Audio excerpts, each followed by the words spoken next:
Assalamualaikum warahmatullahi wabarakatuh. Selamat datang di podcast HMJ PAI. Perkenalkan, nama saya Khairunisa. Saya dari Divisi Sosial dan Keagamaan, Himpunan Mahasiswa Jurusan Pendidikan Agama Islam, Fakultas Tarbiyah dan Keguruan UIN Antasari Banjarmasin. Di sini, saya selaku pewawancara di podcast HMJPAI, yang mana tema podcast kita kali ini adalah mahasiswa teladan. Ya, mahasiswa teladan.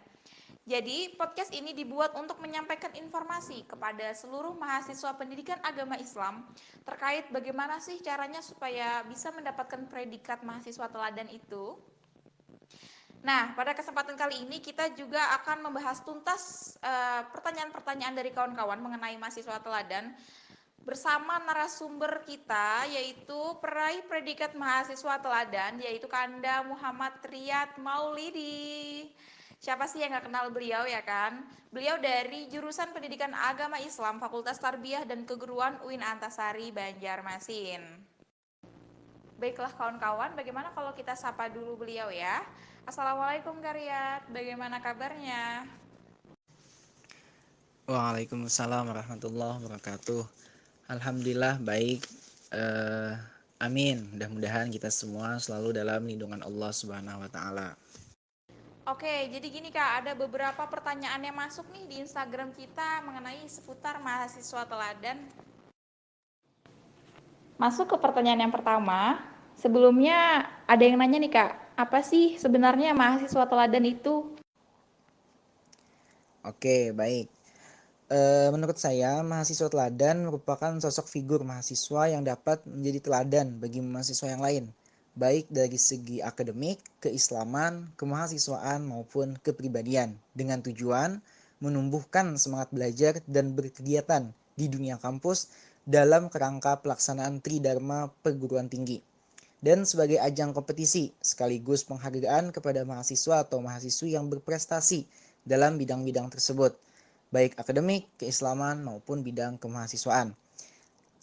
Seleksi mahasiswa teladan ini merupakan salah satu dari kegiatan bidang kemahasiswaan dan kerjasama UIN Antasari Banjarmasin di tahun 2020 ini. Nah, namun terlepas dari pengertian tersebut, yang namanya teladan itu tidak hanya dibuktikan dari SK, dari surat keterangan dekan ataupun wakil rektor 3. Namun yang namanya teladan ketika ia sudah bisa berkontribusi, ketika ia sudah bisa melakukan hal yang baik untuk lingkungannya, untuk dirinya, maka secara tidak langsung ia pun sudah dianggap mahasiswa teladan. Nah, jadi mahasiswa teladan di sini hanya sebagai formalitas karena kita perlu beberapa orang, maka dipilihlah. Jadi tidak bisa semuanya. Nah, namun dipilihlah. Ya, pemilihan ini melalui seleksi-seleksi. Nah, mungkin itu yang dimaksud dengan mahasiswa teladan. Selanjutnya, pertanyaan yang kedua. Ada yang nanya nih, bagaimana sih Kak seleksi mahasiswa teladan di Fakultas Tarbiyah dan Keguruan itu? Baik, mengenai seleksi mahasiswa teladan di tingkat Fakultas Tarbiyah dan Keguruan, itu kita tentunya mewakili jurusan masing-masing. Karena di tingkat jurusan tidak ada proses seleksi. Jadi kita langsung mewakili jurusan kita untuk menjadi peserta di kompetisi seleksi mahasiswa teladan tingkat fakultas. Nah, biasanya peraturan atau materi yang diseleksikan itu sama antara fakultas dan universitas. Karena fakultas itu mengikuti atau mengacu pada peraturan di tingkat universitas. Adapun materi yang diujikan meliputi yang pertama bahasa Arab, meliputi qiraah, ijtima, qawaid dan kalam. Kemudian bahasa Inggris, meliputi reading, listening, structure, speaking and conversation. Kemudian ada bidang keagamaan, itu meliputi praktik keagamaan dan pemahaman keagamaan. Nah, kemudian yang keempat itu bidang prestasi akademik. Dari nilai IPK, kemudian sertifikat-sertifikat akademik, kemudian juara lomba karya ilmiah, kemudian karya-karya yang pernah dipublikasikan, baik dia pernah menulis sebuah buku ataupun mempublish tulisannya di sebuah jurnal. Dan juga apakah dia pernah menjadi narasumber diskusi ilmiah, itu bidang prestasi akademik. Kemudian ada lagi bidang wawasan akademik dan umum, meliputi kemampuan kita menulis terkait isu-isu aktual dan wawasan kita tentang keuinan serta pengetahuan umum lainnya. Nah, kemudian yang keenam adalah aktivitas kemahasiswaan, yakni organisasi, prestasi olahraga dan seni. Namun yang bidang aktivitas kemahasiswaan ini hanya ada di tingkat universitas. Kalau di tingkat fakultas kemarin tidak ada. Kemudian yang selanjutnya adalah bidang kepribadian. Jadi bidang kepribadian ini meliputi stabilitas emosi, penyesuaian diri, dan hubungan interpersonal.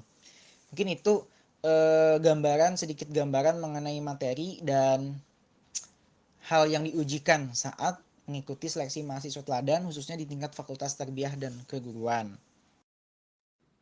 Pertanyaan yang ketiga, apa saja syarat-syarat agar bisa mendaftarkan diri menjadi mahasiswa teladan itu? Syarat-syarat yang harus kita penuhi untuk mendaftarkan diri menjadi mahasiswa teladan, khususnya di tingkat Fakultas Tarbiyah dan Keguruan adalah yang pertama itu memiliki IPK sebesar minimal 3,6. Kemudian fotokopi kartu tanda mahasiswa atau KTM, kemudian transkrip nilai dari siakat, kemudian juga kita mengumpulkan sertifikat akademik maupun sertifikat non-akademik. Nah, jadi itu syarat yang pertama ialah melengkapi semua persyaratan tadi dan mengikuti semua rangkaian proses seleksi dari kompetisi mahasiswa teladan ini. Nah, jadi masuk ke pertanyaan yang terakhir, yaitu apa saja yang Karyat siapkan untuk menghadapi seleksi mahasiswa teladan itu, hingga sampai kakak terpilih menjadi mahasiswa teladan 1 tingkat Fakultas Tarbiyah dan Keguruan, kemudian menjadi terbaik 2 tingkat Universitas Islam Negeri Antasari Banjarmasin. Baik, mengenai pertanyaan apa yang saya siapkan, itu saya teringat salah satu prinsip hidup saya, yakni apa yang kita tanam di masa lalu itu akan berbuah di masa sekarang. Dan apa yang kita tanam di masa sekarang itu akan berbuah di masa depan. Artinya, ada proses yang cukup panjang. Tidak bisa kita mempersiapkannya hanya selama 2 atau 3 hari saja. Misalnya, kita mempersiapkan bidang prestasi akademik. Di situ dituntut kita memiliki sertifikat lomba karya ilmiah. Nah, apakah cukup kita mengikuti lomba karya ilmiah hanya dalam 2 atau 3 hari? Belum menunggu pendaftaran, pengumuman, keluarnya sertifikat. Tentu merupakan proses yang panjang. Itu hanya satu bidang prestasi akademik. Belum lagi bidang keagamaan. Biasanya bidang keagamaan ini terkait dengan soal-soal agama yang umum. Kalau kita tidak banyak membaca dari dulu terkait pengetahuan agama misalnya, maka kita akan sulit. Kita tidak bisa belajar agama itu hanya selama 2 atau 3 hari saja. Itu terkait keagamaan. Ada juga misalnya wawasan akademik dan umum. Itu kan wawasan tentang keuinan atau pengetahuan umum lainnya lah. Tentu tidak bisa kita siapkan 2 atau 3 hari saja. Nah, artinya ada proses yang panjang. Nah, namun dalam melaksanakan proses yang panjang itu tidak pernah terpikir untuk mengikuti mahasiswa teladan. Jadi, mendapat predikat mahasiswa teladan ini merupakan reward atau bonus dari usaha-usaha kita sebelumnya. Karena kita tidak bisa mempersiapkannya dalam waktu yang singkat. Nah, jadi yang paling penting dari sebuah kompetisi itu bukan hadiah, bukan gelar apa segala macam. Namun yang paling penting adalah bagaimana kita bisa merubah diri kita ke arah yang lebih baik dari sebuah kompetisi itu. Menang kalah belakangan. Hadiah adalah reward. Nah, ketika kita bisa merubah diri kita ke arah yang lebih baik karena sebuah kompetisi, maka itulah esensi atau anugerah terbesar yang kita dapatkan dari sebuah kompetisi. Jangan sampai kita hanya meniatkan hadiah, jangan sampai kita hanya meniatkan penghargaan untuk mengikuti sebuah kompetisi. Artinya ada nilai plus lah ketika kita mengikuti sebuah kompetisi. Jadi itu yang disiapkan. Proses yang panjang dan lebih banyak ke bidang akademik lah yang perlu disiapkan. Salah satunya IPK tadi. Kalau kita hanya menyiapkan di satu semester sebelum seleksi, tentu tidak bisa. Tentu kita harus menyiapkan di semester-semester sebelumnya. Nah, bahkan saya sendiri pun tidak pernah berpikir untuk mengikuti mahasiswa teladan ini. Ketika kemarin melihat pengumuman, langsung ikut dan alhamdulillah lulus. Nah, jadi itu salah satu prinsip hidupnya. Apa yang kita lakukan dulu itu akan berbuah di masa sekarang. Dan apa yang kita lakukan di masa sekarang itu akan berbuah di masa depan. Sama halnya seperti ini. Mungkin itu. Baiklah, itu tadi pertanyaan dari kawan-kawan yang sudah terjawab dari narasumber kita, yang mana membahas mengenai mahasiswa teladan. Jadi bagi kawan-kawan jangan lupa ikuti podcast-podcast kita selanjutnya ya. Jangan lupa tongkrongin Instagram kita HMJPAI UIN Antasari Banjarmasin. Kemudian like, follow, and share. Saya selaku pewawancara mengucapkan permohonan maaf yang sebesar-besarnya apabila terdapat kesalahan kata. Dan ulun ucapkan terima kasih kepada Kanda Riyad Maulidi yang telah meluangkan waktunya untuk sharing nih dengan kita pada kesempatan kali ini. Baiklah, HMJPAI, ikhlas beramal bersama kita bisa. Assalamualaikum warahmatullahi wabarakatuh.